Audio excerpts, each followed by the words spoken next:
যে কোনো শীতের সবজির মধ্যে যদি এরকম কয়েকটা চিংড়ি মাছ দিয়ে রান্না করে নেওয়া হয়, তার স্বাদটাই যেন দ্বিগুণ হয়ে যায়।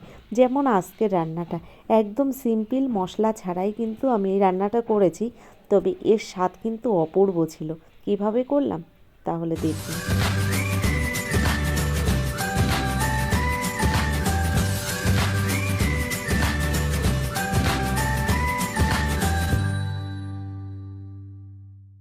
পেঁয়াজকলি শীতের সবজির মধ্যে অন্যতম একটা সবজি। আমি আজ পেঁয়াজকলির সঙ্গে বেগুন আর কড়াইশুঁটি আলু দিয়ে এমন একটা সবজি বানিয়েছিলাম, দারুণ হয়েছিল খেতে। তো আপনাদের সঙ্গে এই ভিডিওটা শেয়ার করেছি। দেখুন আমি কীভাবে রান্নাটা করলাম। এখানে সবজিগুলো আমি সব কেটে নিয়েছি, তার সঙ্গে নিয়েছি 150 গ্রাম চিংড়ি মাছ। চিংড়ি মাছটাকেও ভালো করে আমি বেছে নিয়েছি। এখানে এবার আমি কড়াইতে দিয়ে দিলাম অল্প পরিমাণে সর্ষের তেল। রান্নাটা আমি সর্ষের তেলেই করছি। তেলটাকে কড়াইয়ের মধ্যে দেওয়ার পরে ভালো করে গরম করে নিচ্ছি। তেলটাকে গরম করে নেওয়ার পরে এর মধ্যে আমি দিয়ে দেবো প্রথমেই চিংড়ি মাছ, তবে তার আগে আমি দিয়ে দেবো এতে একটু ফোড়ন। তো ফোড়নে আমি কয়েকটা জিরে দিয়েছি ফোড়নে। এবার দিয়ে দিচ্ছি চিংড়ি মাছগুলো। চিংড়ি মাছগুলো তেলের মধ্যে দেওয়ার পরে একটু হালকা নেড়ে চেড়ে আমি ভেজে নিচ্ছি। খুব একটা আমি ভাজবো না, আমি কখনোই চিংড়ি মাছ খুব একটা ভাজি না, কারণ চিংড়ি মাছ তাহলে শক্ত হয়ে যায়। যে কারণে আমি সব সময় চিংড়ি মাছ চেষ্টা করি অল্প ভেজে ঝোলের মধ্যে দেওয়া বা রান্নাটা করার। দেখুন চিংড়ি মাছটাকে একটু নেড়ে চেড়ে এর মধ্যেই দিয়ে দিলাম আলু। কেটে রাখা আলুগুলো দেওয়ার পরে চিংড়ি মাছ আর আলু একসঙ্গে একটু ভেজে নিচ্ছি। তো এভাবে আমি নেড়ে চেড়ে একটু আলুগুলোকে ভেজে নরম বানিয়ে নেব, কারণ আলুটাই এর মধ্যে শক্ত সবজি। এবার দেখুন এই আলু আর চিংড়ি মাছের মধ্যে আমি দিয়ে দিচ্ছি স্বাদ মতো লবণ হলুদ। আমি কিন্তু চিংড়ি মাছে আগে থেকে কোনো রকম লবণ হলুদ মাখিয়ে নিইনি বা এখানে ব্যবহার করিনি, তাই আলু আর চিংড়ি মাছের মধ্যে এবার আমি লবণ হলুদটা দিয়ে ভালো করে ভেজে নিচ্ছি। নমস্কার বন্ধুরা, আশা করছি হয়তো সকলেই ভালো আছেন। টিয়ার রান্নাঘর থেকে আমি তন্দ্রা আজ নিয়ে এলাম শীতের সবজির একটা রেসিপি নিয়ে। দেখতে থাকুন আমার সম্পূর্ণ ভিডিওটি, আশা করছি ভালো লাগবে। ছোট্ট একটা ভিডিও, কেউ স্কিপ করবেন না। ভিডিওটি ভালো লাগলে একটা লাইক দিয়ে দেবেন, আর যারা চ্যানেলটিকে এখনও সাবস্ক্রাইব করেননি অবশ্যই আমার চ্যানেলটিকে সাবস্ক্রাইব করে আমার পাশে থেকে যাবেন। অবশ্যই আমি চেষ্টা করব আপনার পরিবারে যাওয়ার জন্য।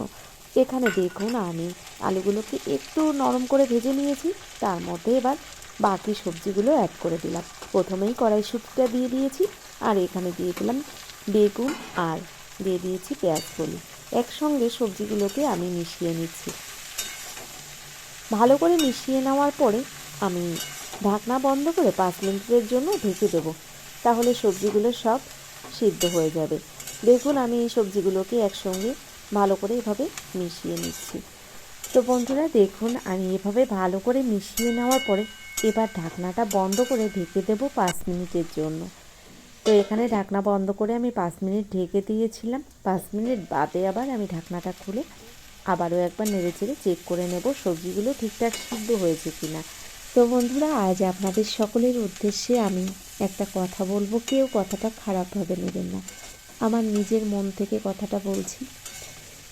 আমরা যদি কেউ ওপরে উঠতে যাই তাহলে কিন্তু আমাদের ওই এক লাফে উপরে উঠতে পারবো না, সিঁড়িটা টপকে টপকে তবেই আমাদের কিন্তু ওপরে উঠতে হবে। 2-4 ধাপ হয়তো সিঁড়িটা আমরা লাফিয়ে ওপরে উঠতে পারি, কিন্তু তারপরে আমাদের সেই সিঁড়িটা পেরিয়েই আবার উপরে উঠতে হবে।